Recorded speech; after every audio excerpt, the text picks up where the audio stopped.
Tragedy strikes, accidents happen. Be there when the calls come in. It's back-to-back episodes of Rescue 911, next on Discovery Health Channel.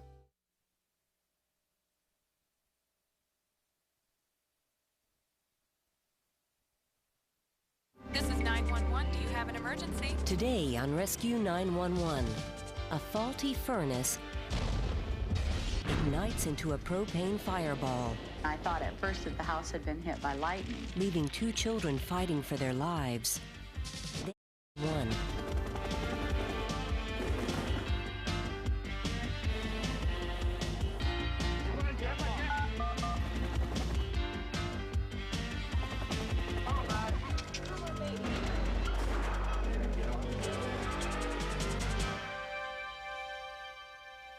On June 21st, 1988, Bill Walter and his family were living in a small wood frame house on the cattle ranch he was managing on the eastern plains of Colorado.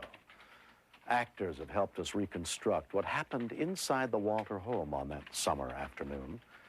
But all the volunteer and professional rescuers have returned to help us tell the story of a courageous family and a caring community.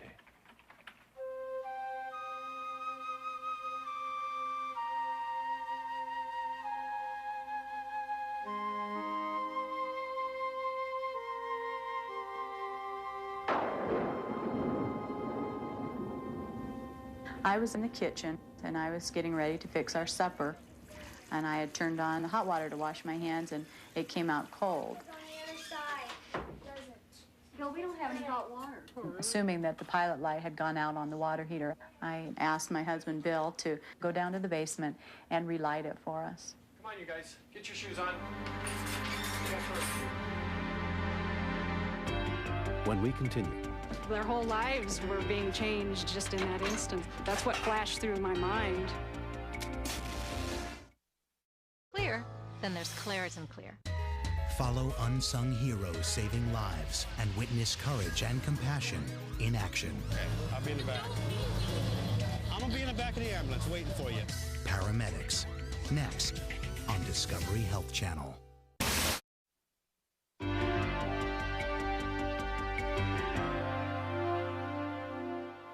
The children were planning to go out and help do chores with their dad, so they were sitting at the top of the stairs putting their shoes on.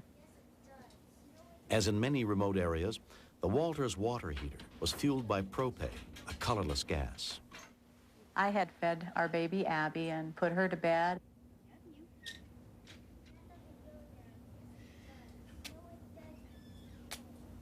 Fine, we'll have a race. Whoever wins gets a big dog.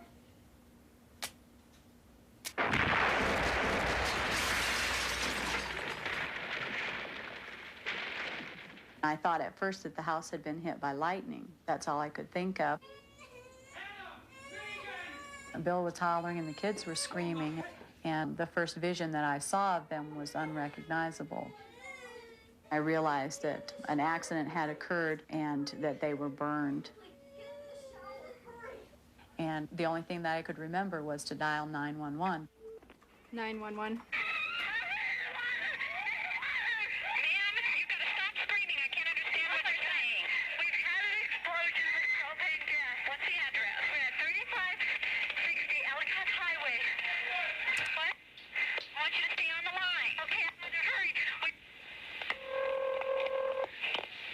Hi, it's Lori at 911. I have an explosion. 911 operator Lori Manuel transferred the call to Sheriff's Dispatcher Renee Pethick and stayed on the line in case she could help. I've got to turn some water on. Hang on just a minute. I heard children screaming in the background. It's a scream that I've never heard before. Their whole lives were being changed just in that instant. That's what flashed through my mind. The call for help went out. Volunteer emergency services were the first to respond. Neighbors from across the county were alerted through a system of pagers. 3560 Ellicott Highway. We have 2 children and 1 adult. Everybody that heard the call realized the seriousness of it. Feeding SO3 volunteers respond to a propane explosion. You take your fire gear and you're out the door. If you're going towards the station, you may pick up equipment. If the call is on your end of the area, you just go direct. Volunteer Gene Willard, a trained emergency medical technician, stopped to pick up the ambulance. It makes the adrenaline pump. You have friends, you have neighbors, and you may pick them up and they may die right in your arms. Okay, I'm back. Ma'am, yeah, this is 911. SO has you on hold. They're taking care of getting people to you. I'm going to connect you to the city fire department. They're going to help give you advice until somebody gets there, okay? Go ahead and talk to the fire department. Okay. Yes, this is the fire department. How old is the patient? Okay, we have three. We have a male that's 36. We have a small boy, 6, and a girl, 4. Their skin is just, it looks like their skin is just burned right off. Okay, because the best thing to do is just put a light, dry dressing, a sheet, if possible. How much of their body? All over. Their hair, their face, their arms, everything. Half of their shirts are burned off and everything. Okay, are they having any problems breathing? Yes, my daughter is, the 4-year-old. Okay, you need to watch her. I want you to go back, look at her, and see if she's breathing okay, all right? Okay, hang on. Come back to the phone. Cindy Walters was still on the phone with the fire department when the first rescuers arrived. Jean's daughter, Shauna Nelson, an off-duty Colorado Springs paramedic, took charge at the scene. The treatment of burn patients is going through my mind. Burns are always difficult to handle. I had seen burn patients before, but I wasn't prepared for what I did see. You walk in, and this goes through your mind in a flash. If I pick her up, I'm going to hurt her. If I pick her up, I'm going to contaminate her. But she has to be moved, she has to get in the hospital, and you don't have time to waste. When the pool of propane gas exploded, a fireball shot up the cinder block stairway and out of the house. The 2 children sitting on the stairs were both severely burned.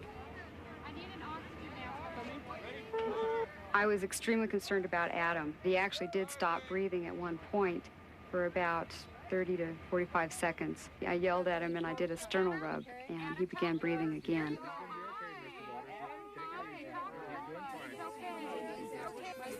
I kept thinking, what's going to happen to this family? I thought that perhaps the children might die. And I really didn't even have the time to say, Mr. Walters, if there's anything you want to say to these 2 children, say it now. Cindy Walters followed her family to the hospital.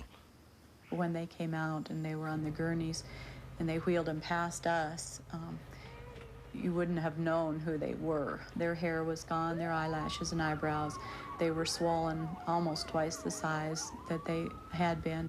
When Megan came through, I knew she couldn't hear me, but I leaned over to her and I touched the top of her head and I said, honey, I love you. And the rest of her hair fell out in my hand.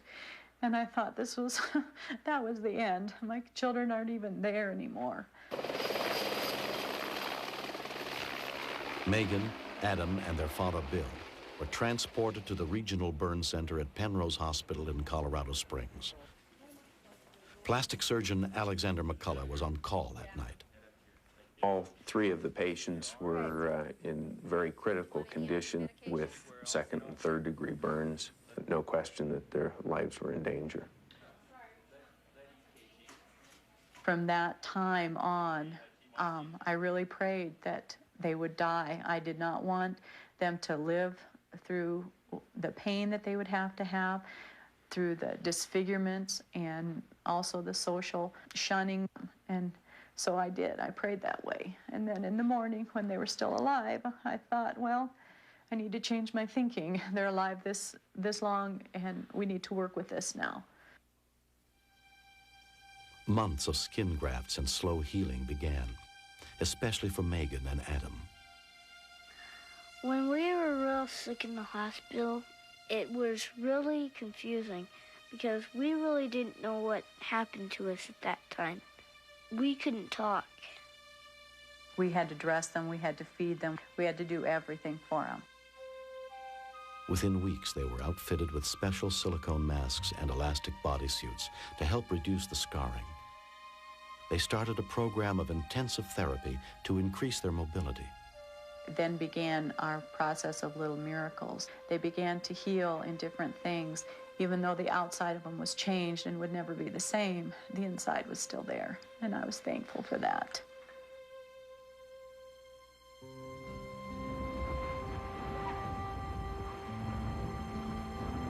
A year later, the Walters have begun to build a new life. They never went back to the house that brought them so much sadness. Father, we thank you for the day. We thank you for watching over us and providing. I'm very proud of my children because of what's happened. They will have to exceed what is acceptable for the normal person. In ways, I wished I had the same determination and stamina as they did. You got 2 runs in. Are you getting better at hitting the ball? Yeah. All of the patients have done very well. As time goes by, usually the scars improve. I goes run. It's kind of like. I expect that they'll be able to do pretty much what they want to do in the future.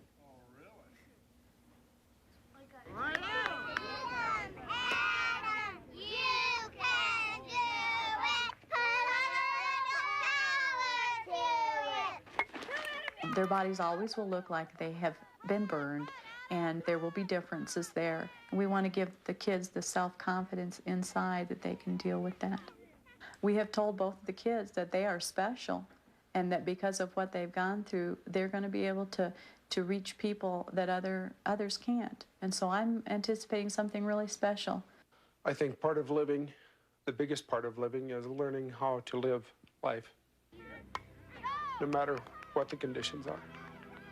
So it's not a cause for giving up or quitting. It's kind of like an adventure when you're going through the jungle and you don't know what's gonna pop up. I think it's really gonna be good.